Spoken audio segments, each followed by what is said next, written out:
Okay guys, so before ta mag-start, kani siya ang guide na to, Power Chief Pump and Compressor Control. Dapat at the end of this exercise, mauto na to na siya tanan. Then, naitulo ka system nga wala mabilong dali. First system, maneuvering system. Second system, stern tube. Then third system, ang forward and aft mooring kani. Okay, so later on, mabala na to kung unsa ang mauna nila tanan. Asa ang i-auto ani tanan. Okay, so atong i-run. First kay, so mo na itong guide. First kay arita sa diesel generator number 2. Iyaw na to ang preheater nya switch from manual to auto. And sunod kay start na to ang priming pump na electrically driven, then change over ta or switch from manual to auto. Okay, then i-check na to ang iyang jacket cooling water, inlet and outlet temperature 23. Need na itong i-achieve ni is 61 to 80 degrees centigrade before na to siya i-start ang DG2. So, wato na to nga maabot siya og at least 61 lang kani. 61 degrees. Okay. So, balikan na to na siya unya. Okay, so mag-start ta diri sa atong pump and compressor controller. Muna itong guide. First, arita sa main lube oil o camshaft lube oil. Atong i-open ni camshaft lube oil makeup bulb na start makeup pump.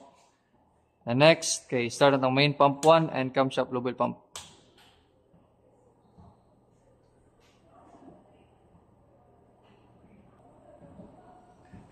Okay, so next kay di natin na siya biyaan sa lube oil system magkarga ta kay once gani mo abot na siya sa iyang maximum nga level. Ato na siyang i-close dapat. Okay, so ana. Steady lang siya sa monitor na 1. Ara sa monitor 2, kay proceed ta. Local control, engage, then start. Ihap ta og 15 minutes upon starting engaging sa turning gear. So, buta na to 2 minutes plus 15, 17 minutes. Balik ko na to siya. Stop, then disengage. If ma-short ka, depende na nimo sa imong diskarte. Kani bala. Basta 20 minutes ang allotted time. Right. Then after ana, normal na ang level sa camshaft lube oil tank. I-close ning valve nya.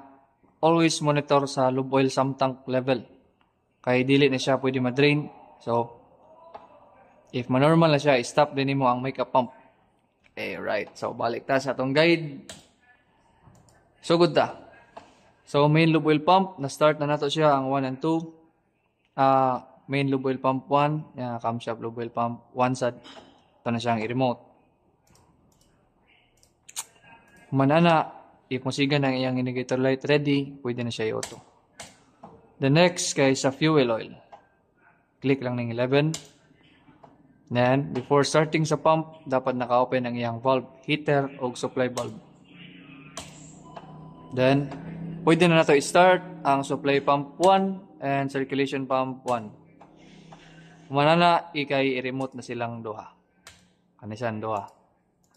Back. Sige ng indicator light ready, auto. Then, sunod kay sa low temp o high temperature fresh water pumps. Okay. Diri kay makita na to auxiliary pang gamit sa low temp o high temp. Acknowledge alarm sa mag change over ta from auxiliary to main pump 1 sa low temp. Then sa high temperature freshwater pump 2. After starting sa pump 1 sa low temp o 2 sa high temp, pwede na i-stop ang auxiliary pumps. Then, open ang i-auto ang controller sa high temp o sa low temperature. Manana, i-open yung mga vent valve. Okay na. So, next, kay balik ta sa itong guide. Okay, so wala pa musiga ang indicator light niya, ready. Balik ta. I-remote na to siya lang duha. Sa low temp o sa high temp. Then back sa atong guide. Siga na indicator light ready, auto. Then, from time to time, i-check sa electric power plant if pila na iyang power active. Di dapat siya mulapas og 800. Kaya once gani mulapas siya, mo-trip off ang non-essential nga breakers. Then ang tendency, mag-in kag balik sa mga breakers, sa feeders, or sa starters. Okay, so para ma-avoid na, always check the power active diri sa electric power plant, DG1. Okay, so sa latong lubricating oil system, kay normal na ang sump tank level, pwede na i-stop ang makeup pump. Okay, so dili ginatin na siya biyaan diri. Diri na tamang hilabot, sige. Balik tayo sa itong guide. Then, next, kay sa seawater pump, click na to 1. Naka-remote pa siya, then naka-auxiliary ang pump. So, i-local. Change over ta sa 2. Nya-stop ang auxiliary nga pump. Manana kay remote na yun siya. Silang doa. Then back ta sa itong guide. Ready na auto. From time to time, check sa electric power plant. Okay, so 600 plus. Racing up to 700 na siya later on. So, ready naman na ang auxiliary blower. Pwede na siya auto. Okay. Then, this time, check na to ang temperature sa DG2. Yung jacket cooling. 44 pa. So, samtang magulat na, mag-drain ta sa to ang settling tanks. Water condensate. Ang water content is 0.16 meters, 0.46 sa settling tank 2. I-drain na siya dapat. Ma-zero na siya. Dili sa na siya pwede biyaan. Kaya once yun ay mabiyaan niya, zero na ang water condensate. Ang tendency, mag-drain na siya og fuel, then mag-cause og fire. So, para ma-avoid na to na, ato lang na siyang i-check na ma-zero, ma-close na to ang drain valve.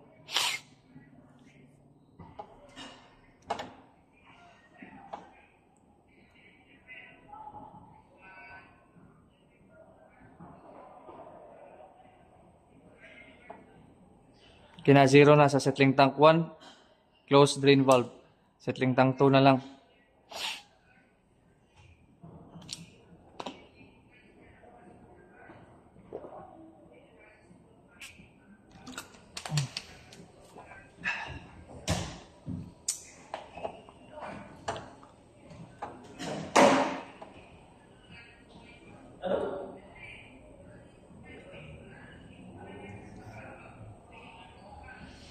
Okay, so hapit na ma-zero.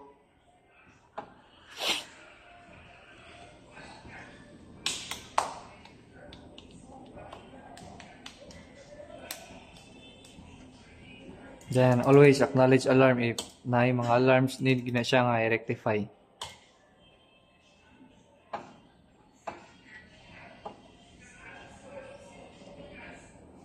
Okay, hapit na siya ma-zero. So, bantayin natin siya.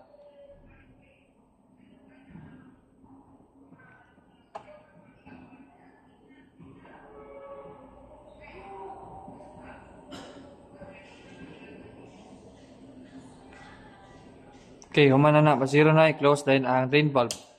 Then, balikan na to ang DG2. Okay, so 50 plus na. Hapit na siya mga 60 degrees Celsius. Balikan na to na siya ron. Samtang magulat sa DG2, kaya pwede tayo ma-proceed sa starting air system. I-drain na to ang water content sa intercoolers o aftercoolers, aning mga compressors. And then, ang kaning water content sa kay wala man kaabot og 1. So, dali na siyang ma-drain tanan. Okay, so gamay-gamay ra. Dire sa emergency compressor, may dagan-dagan. So, drain sa ta sa intercooler o aftercooler. If ma-zero, close na yun. Okay, drain sa ta sa compressor 2, intercooler o aftercooler niya. And close after. Sa emergency compressor na sa drain, same ra gyapon.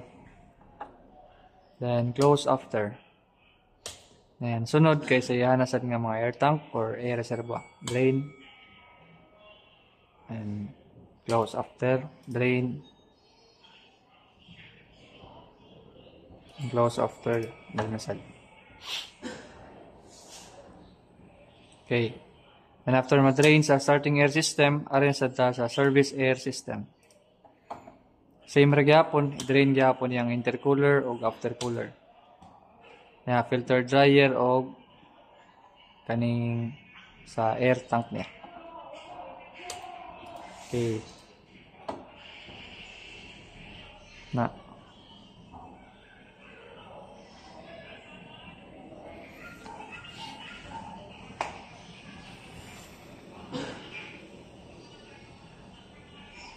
Okay. Nya, drain sa filter dryer.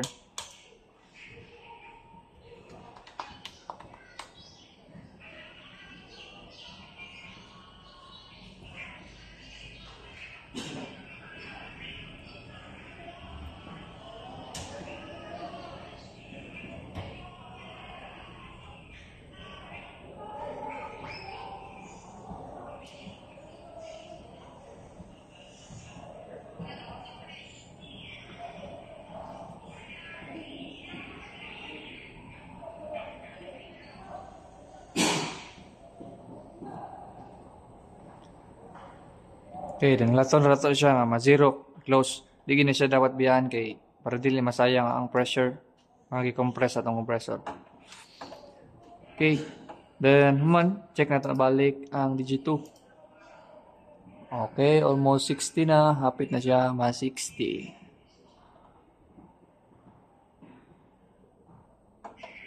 Back.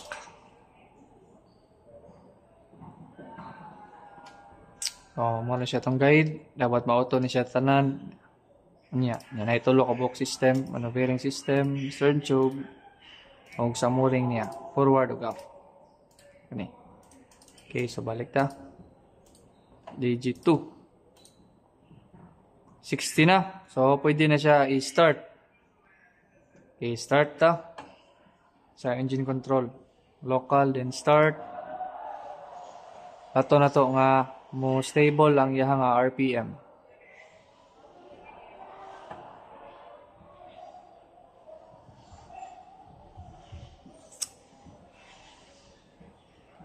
Okay, humana na, mas stable na siya, pwede na siya i-remote balik.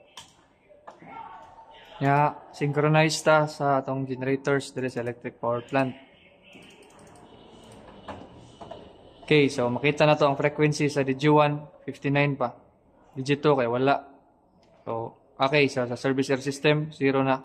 Drain na siya. I close ang drain valve. Sa Digi2, wala frequency o voltage, iyon ang voltage controller.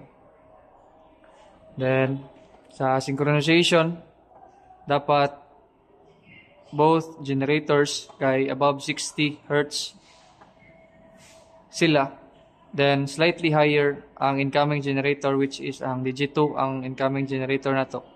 Slightly higher, at least 0.15 Hz. So, i-raise na to ang Digi1 using governor. I-lower na to gamay ang Digi2 para ma-close ang ilahang gap.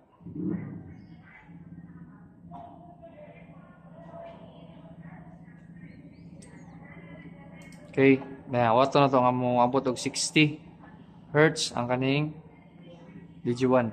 Okay na na. Okay, so na sila gap mga 0.12 something ana.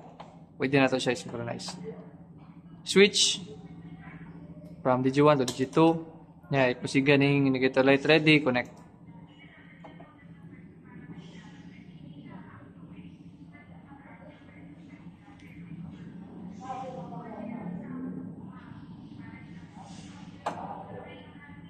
Okay, after ma-connect, kay i-priority setting sa generator control.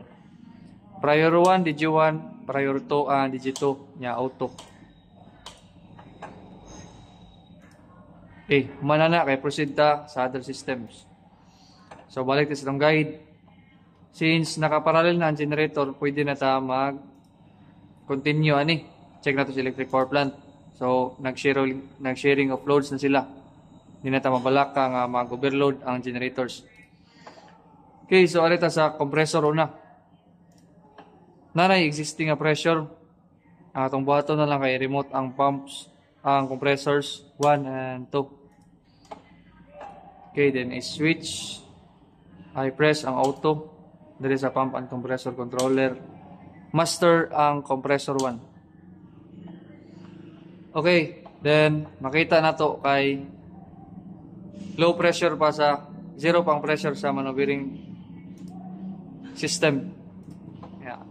Wala pa may open nga valve sa outlet o supply niya. So i-open na to ang outlet valve o supply valve para sa maneuvering system o supply valve para sa starting air system. Okay, so continue ta. Maneuvering system. Okay, so itong tulo ka system nga wala mabilong diri, usa na ni maneuvering. Itong button diri kay i-open ang kaning tulo ka valve. Then after ma-open, i-drain at least 5 to 10 seconds sa kaning air bottle kaning duha. Drain na to ni sila.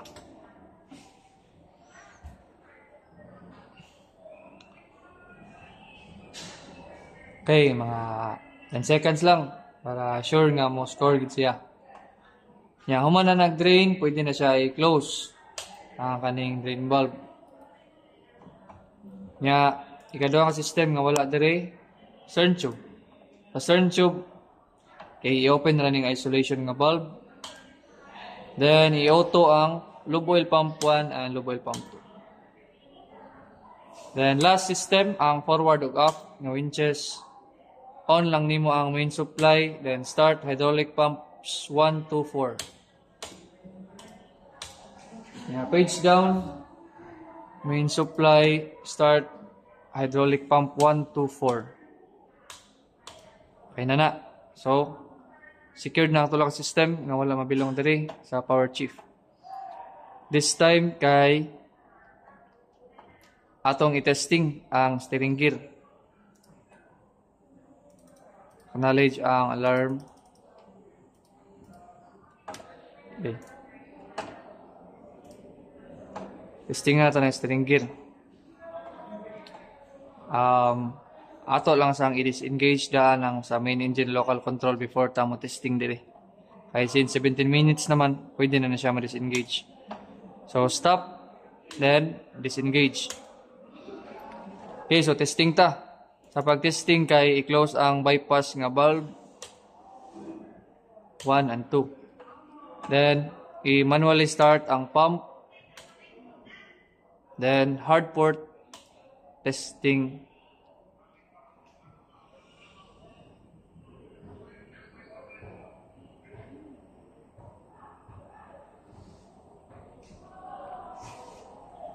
And hard starboard, depress na starboard isa.